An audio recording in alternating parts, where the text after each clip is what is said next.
Puji Tuhan, haleluya, haleluya. Salam sejahtera dalam kasih Tuhan kita Yesus Kristus. Puji Tuhan, kembali lagi ya seperti biasa di jam-jam 2, jam 3 subuh ini. Saya tergerak lagi untuk membagikan renungan firman Tuhan kepada kita semua. Ada hal yang menarik ya di dalam Alkitab yang harus kita lihat juga karena situasi-situasi saat ini. Memang kita harus lebih peka kepada kerinduan Tuhan, dan itu semua dapat kita dapatkan di dalam firman Tuhan ya, di dalam Alkitab. Saya waktu teringat Yohanes pasal 8 ini sangat menarik sekali ya. Karena di Yohanes pasal 8 ini pada waktu Yesus berkata bahwa dia adalah terang dunia, dan Yesus berkata bahwa Yesus bukan berasal dari dunia ini, dan Yesus juga berkata bahwa kebenaranlah yang memerdekakan. Ini sangat sulit sekali orang-orang menerima ya, sangat sulit sekali. Orang-orang sangat sulit menerima suatu kebenaran, gitu ya. Yesus menyatakan suatu kebenaran bahwa dia adalah terang dunia, dia bukan berasal dari dunia ini, dan di dalam dia ada kemerdekaan. Tapi orang-orang sangat sulit percaya kepada kebenaran ini. Nah, tapi ada hal yang menarik ya. Di dalam Yohanes pasal 8 ini, di dalam ayat 30, setelah Yesus mengatakan semuanya itu, banyak orang percaya kepadanya. Nah, ternyata ada juga yang percaya ya. Setelah Yesus berusaha terus menyatakan bahwa dia adalah terang dunia, dia bukan berasal dari dunia ini, ternyata banyak yang percaya kepadanya. Tetapi sangat ironis sekali ya, orang-orang yang telah percaya kepadanya ini, begitu Yesus memberikan perkataan selanjutnya, wow, ada sesuatu yang miris sekali. Justru mereka akhirnya menentang dia ya.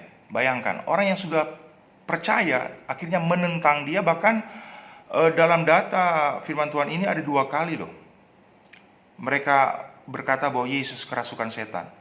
Dalam ayat 48 dan di dalam ayatnya yang ke-52.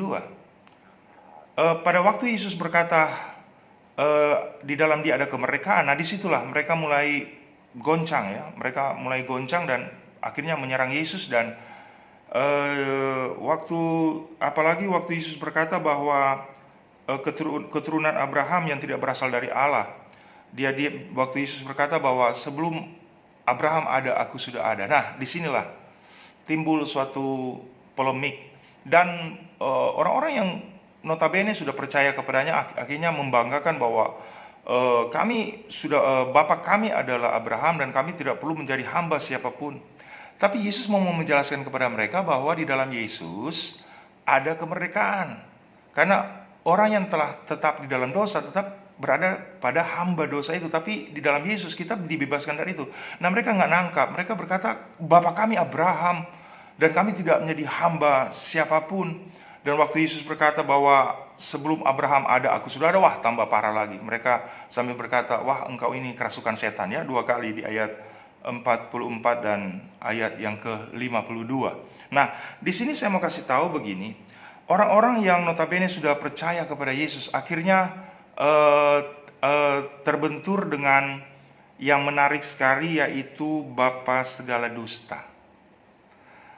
Karena Yesus berkata, kalau engkau mengaku bahwa engkau keturunan Abraham, harusnya engkau sejalan dengan saya, begitu.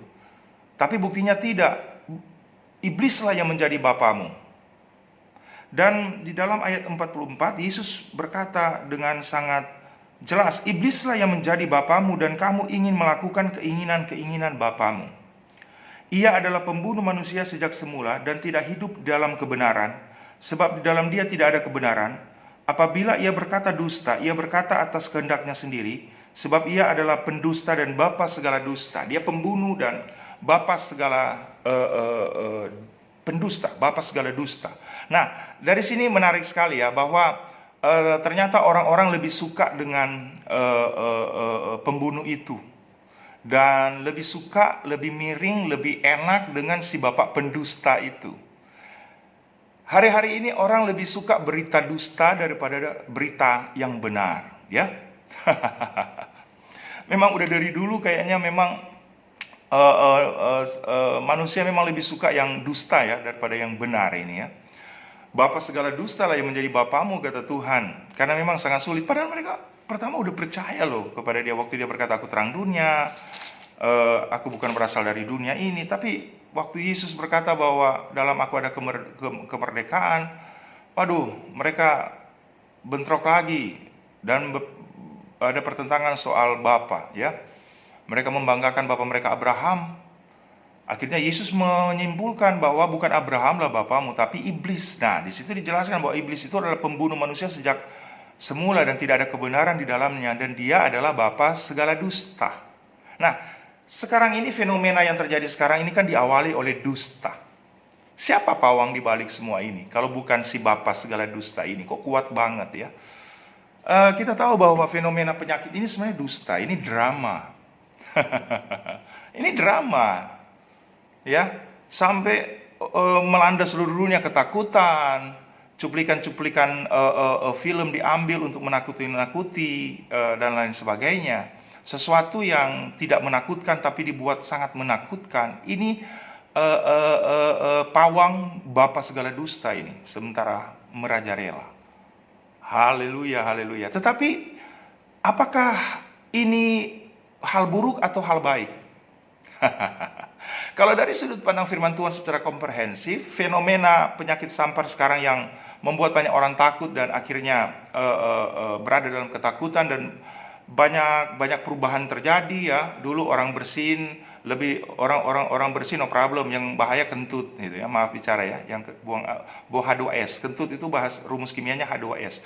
Yang buang H2S ya, itu yang orang tidak mau. Kalau bersin ya wajar. Sekarang kebalik ya. Kalau bersin orang langsung marah, langsung kabur. Tapi kalau kentut biasa-biasa aja. Maksudnya mengeluarkan H2S. Kan kebalik ya. Banyak hal terputar sekarang ini. Banyak hal juga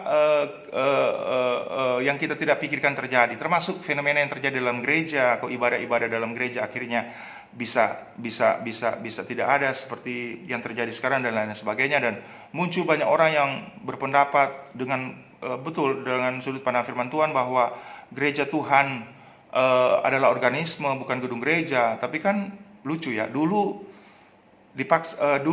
bukan seperti itu ya. Memang pemahamannya begitu, tapi yang ditonjolkan adalah ibadah. Memang ibadah di dalam gereja atau di ibadah sendiri di rumah itu tidak masalah, tapi memang ada hal baik juga ini fenomena terjadi ini supaya kita lebih serius dan memahami arti sesungguhnya kepercayaan kita kepada Tuhan, yaitu gereja organisme. Ya bagus juga. Nah, saya lanjut. Nah, kalau kita melihat ini bahwa apakah fenomena yang terjadi sekarang baik atau tidak baik? Saya berpendapat sesuai dengan terang firman Tuhan, keadaan sekarang baik. Kenapa? Karena kalau Tuhan izinkan ini terjadi, berarti ada tujuan Tuhan. Ada tujuan Tuhan. Haleluya, haleluya. Sekarang saya mau bertanya kepada kita ya. Di manakah para nabi yang mengaku nabi? Sekarang ini banyak kan yang mengaku pendeta-pendeta yang mengaku mereka ada jawatan nabi, prophets. Di manakah para rasul ya? Jawatan rasul yang sekarang banyak orang mengaku bahwa dia ada jawatan rasul, apostol. Di manakah para apostol, para rasul? Di manakah para prophets, para nabi? Mana suara mereka hari-hari ini? Apa Tuhan tidak berfirman lagi kepada mereka untuk memberitahukan apa yang harus dilakukan oleh umat Tuhan tentang situasi sekarang ini? Sebelumnya mereka jago sekali. Tuhan berkata kepada saya, Tuhan berkata kepada saya. Wow, lancar sekali. Nah, sekarang kemana mereka semua? Nah, yang ingin saya sampaikan adalah ini situasi yang diizinkan oleh Tuhan terjadi karena ada rencana Tuhan. Rencana Tuhan itu luar biasa kalau saya lihat ya. Tuhan mengizinkan situasi ini dan mengizinkan juga gereja Tuhan seperti sekarang. Tidak ada suara nabi, suara rasul muncul untuk berkata, no, biasa-biasa aja. Tuhan izinkan. Kenapa? Karena memang ada pembersihan. Itu yang saya suka. Umat Tuhan memang harus dibersihkan. Pembersihan. Kalau kita belajar di dalam Alkitab, memang konsep pembersihan dari Tuhan itu sangat berlaku sekali. Karena Menara Babel ya, sekarang udah bangun tinggi sekali dan itu harus dihancurkan. Harusnya kita melihat dari sudut pandang seperti ini bahwa memang sangat menguntungkan gereja sebenarnya situasi ini. Sehingga kesombongan, keangkuhan manusia, pengkultus individuan, merampas porsi Tuhan tapi memakai nama Tuhan, itu semua dirobohkan oleh Tuhan kan sekarang ini. Dan itu sangat baik sekali. Ini adalah hal-hal yang membuat gereja Tuhan dimurnikan. Dan saya bersyukur ada situasi seperti ini, karena memang diizinkan oleh Tuhan. Nah, kalau kita lihat di dalam Lukas pasal 3, memang ini Yohanes Pembaptis ya. Tapi kata-katanya ini tentang Yesus itu sudah bisa dikatakan kata-kata future ya, ke depan ya, apa yang akan dilakukan oleh Tuhan Yesus. Karena Yohanes Pembaptis berkata, aku membaptis kamu dengan air, tapi dia akan datang, akan membaptis kamu dengan api ya. Dan ada kalimat selanjutnya yang saya suka, yang sebenarnya itu adalah suatu kata-kata future bagi mereka ya. Lukas pasal 3 ayat 17, di sini dikatakan demikian firman Tuhan, alat penampi sudah di tangannya untuk membersihkan tempat pengirikannya dan untuk mengumpulkan gandumnya ke dalam lumbungnya. Tetapi debu jerami itu akan dibakarnya dalam api yang tidak terpadamkan. Padahal pada ayat-ayat lain ya, selanjutnya itu dikatakan bahwa biarlah ada, Tuhan Yesus kasih perumpamaan gandum dan ilalang, biarlah tumbuh bersama. Tapi Yohanes Pembaptis ini sudah mengetahui bahwa Tuhan Yesus dia akan membersihkan ini. Memang ada waktunya, tapi alat penampi sudah di tangannya untuk membersihkan tempat pengirikannya. Gandum dikumpulkannya ke lumbung, tetapi debu jerami itu akan dibakar dalam api yang tidak terpadamkan. Haleluya. Saya yakin percaya kita semua lewat situasi ini didapati kita gandum ya.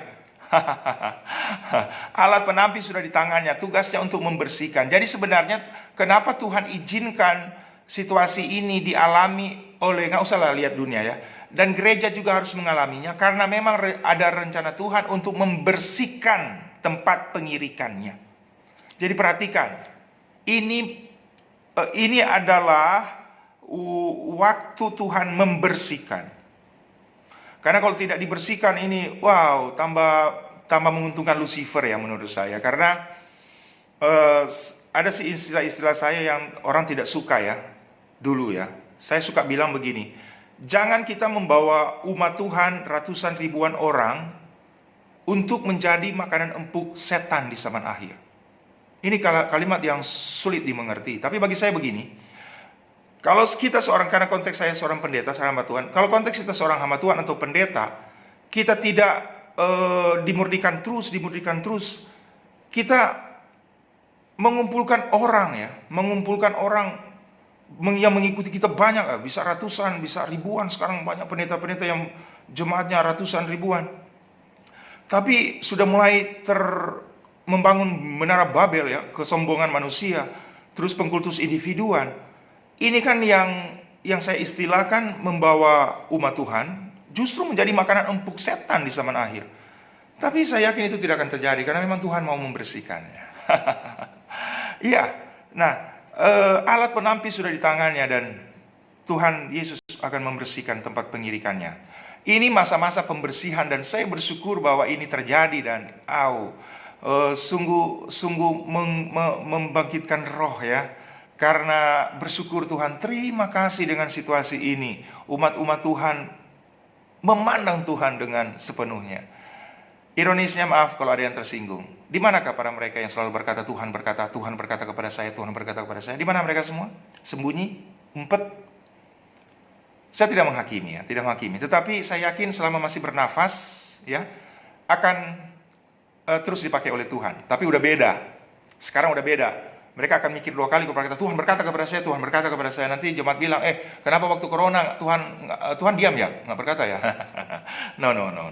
Nggak masalah ya.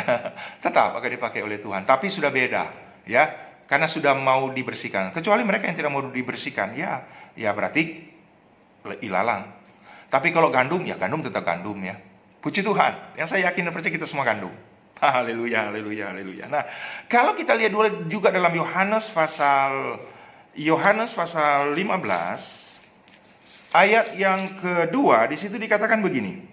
Setiap ranting padaku yang tidak berbuah dipotongnya, dan setiap ranting yang berbuah dibersihkannya supaya ia lebih banyak berbuah. Nah, konteks ini memang beda, tetapi maksudnya pembersihan. Memang pembersihan itu gaya Tuhan hari-hari ini.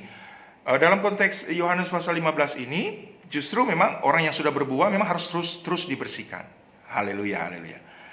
Jadi makanya gandum dan ilalang ini sama-sama merasakan ya. Gereja yang asli dan palsu kan sama-sama merasakan. Tapi palsu tetap palsu, asli tetap asli ya.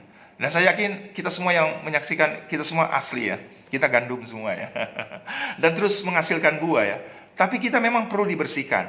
Mungkin ada orang berkata, wah saya sudah, yang saya tahu saya murni loh melayani Tuhan. Tapi kenapa situasi ini diizinkan oleh Tuhan?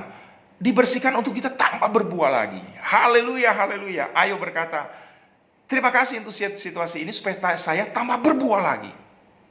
Kan saya pernah di video sebelumnya saya bilang kalau berbicara buah itu kan secara komprehensif firman Tuhan ada buah pelayanan, buah pertobatan, buah pelayanan, dan buah jiwa-jiwa. Kita harus ada buah pertobatan, setiap hari harus bertobat, setiap hari buah pelayanan ya. Dalam pelayanan kita ada buah-buah yang berbuah lah dalam pelayanan yang bagus. Kemudian buah jiwa-jiwa ya. Banyak orang bisa datang kepada Tuhan Yesus. Dan di video saja yang lalu juga saya khususkan kepada konteks Galatia pasal 5 ayat 22 itu ya, buah roh, dan saya sudah jelaskan. Di masa sulit ini kita harus menghasilkan buah. Oke, jadi kalau kita sudah berbuah, kenapa Tuhan izinkan ini terjadi masa sulit? Supaya kita dibersihkan dan tambah berbuah lagi. Haleluya, haleluya. Jadi ini situasi bukan situasi yang sulit, ini bukan sesuatu yang merugikan gereja, tapi menguntungkan gereja. Karena kita masuk dalam area pembersihan. Puji Tuhan. Ya. Pembersihan alat penampilan Tuhan yang akan memisahkan gandum dan ilalang. Terus pembersihan juga kepada saya dan saudara yang memang sudah berbuah, sudah bagus, tapi tetap dibersihkan untuk lebih berbuah lagi. Haleluya, haleluya. Nah sekarang kita lihat Ibrani pasal 10. Jadi saya kembalikan ya, saya kembali mereview supaya kita tidak lupa. Kenapa situasi dari Bapa segala dusta ini kok bisa kuat, karena didalangi oleh bapa pendusta. Dan kenapa situasi ini Tuhan izinkan ya kepada gereja? Karena memang ada waktu pembersihan Tuhan. Jadi ingat saja, ini kenapa diizinkan masa sulit ini dan gereja harus mengalaminya, untuk pembersihan. Wow, luar biasa ya. Saya kalau tidak mandi kotor, nanti istri saya tidak mau dekat dengan saya, orang tidak mau dekat dengan saya. Gereja memang harus dibersihkan ya. Puji Tuhan ya. Ibrani ya, Ibrani pasal yang ke-10 ayat yang ke-2, firman Tuhan bilang begini. Loh, mana ayat 2-nya? Ya. Sebab jika hal itu mungkin, pasti orang tidak mempersembahkan korban lagi, sebab mereka yang melakukan ibadah itu tidak sadar lagi akan dosa setelah disucikan sekali untuk selama-lamanya. Maaf, saya salah menulis ayat tadi, saya lewatin aja. Yang jelas bagi saya dan saudara bahwa masa-masa ini diizinkan oleh Tuhan terjadi untuk masa pembersihan ya. Seperti kata-kata future ya, kata-kata prophetic dari Yohanes Pembaptis bahwa alat penampi sudah di tangannya dan dia membersihkan tempat pengirikannya. Gandum masuk ke lumbung dan ilalang akan dibakar. Kemudian juga dalam Yohanes pasal 15 ayat 2, konteks pembersihan justru kepada orang-orang yang memang sudah berbuah ya. Sudah berbuah tapi tetap dibersihkan untuk tambah berbuah. Puji Tuhan. Nah, saya tutup dengan ayat di dalam Wahyu pasal 16. Di dalam Wahyu pasal 16 ayat 19. Wahyu 16 ayat 19. Firman Tuhan bilang begini, ayat 19, lalu terbelahlah kota besar itu menjadi 3 bagian, dan runtuhlah kota-kota bangsa-bangsa yang tidak mengenal Allah. Ya, itu akan terjadi ya, orang tidak mengenal Allah juga akan mengalami. Tapi saya suka ini, kalimat selanjutnya. Maka teringatlah Allah akan Babel yang besar itu, untuk memberikan kepadanya cawan yang penuh dengan anggur kegeraman murkanya. Jadi memang kalau Tuhan ingat Babel, Tuhan tidak suka ya, karena kesombongan manusia itu di situ. Jadi Tuhan mengingat itu, teringat dia lagi, dan dia berurusan dengan Babel. Dia dikatakan bahwa memberikan kepadanya cawan yang penuh dengan anggur kegeraman murka. Jadi Tuhan memberikan anggur kegeraman murkanya kepada Babel itu. Jadi tanpa sadar gereja hari-hari kalau tidak dibersihkan ini, Babelnya tinggi banget ya, udah mulai bangun tinggi sekali. Gereja-gereja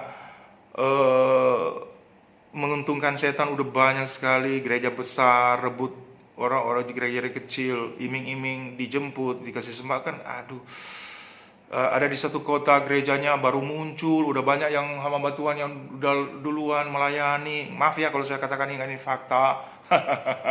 Kalau sebelum corona saya ngomong ini mungkin tidak tepat ya, sekarang tepat lah. Iya ya, gereja baru muncul, gedungnya mewah besar, notabene-nya jemaatnya dari mana? Petobat baru sedikit sekali. Yang ada adalah orang sudah punya gereja kok aduh, fenomena-fenomena. Terus pengkultus individuan kan begitu. Coba lihat sekarang orang lebih mengidolakan satu figur dan lain sebagainya.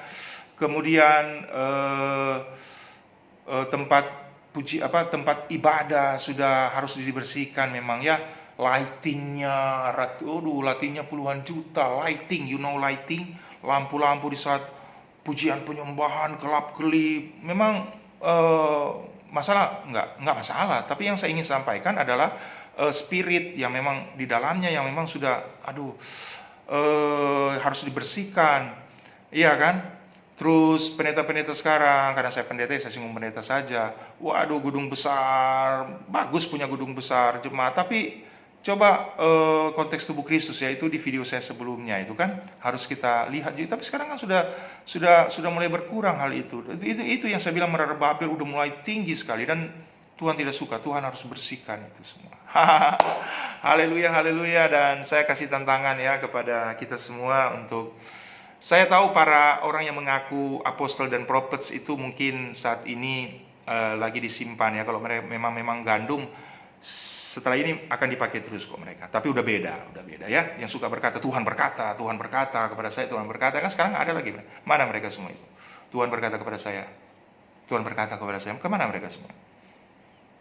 Haleluya, haleluya. Hai umat Tuhan, bangkitlah ya. Ini zaman penampian, alat penampi sudah di tangannya. Ini memisahkan kandung dan ilalang.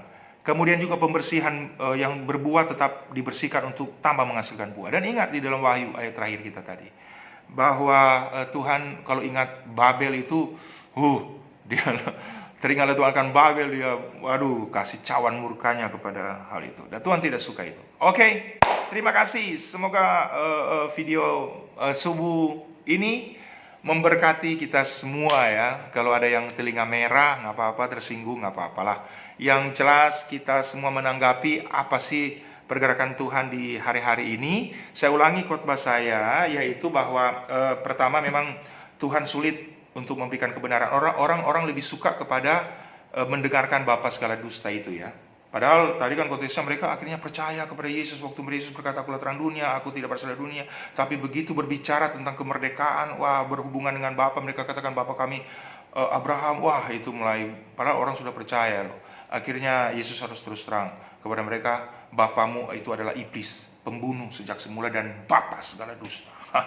Dan sekarang memang semua orang dibawa oleh spirit bapa pendusta ini. Karena fenomena yang terjadi sekarang kan ini teror cybercrime ya. Tapi nggak apa-apa.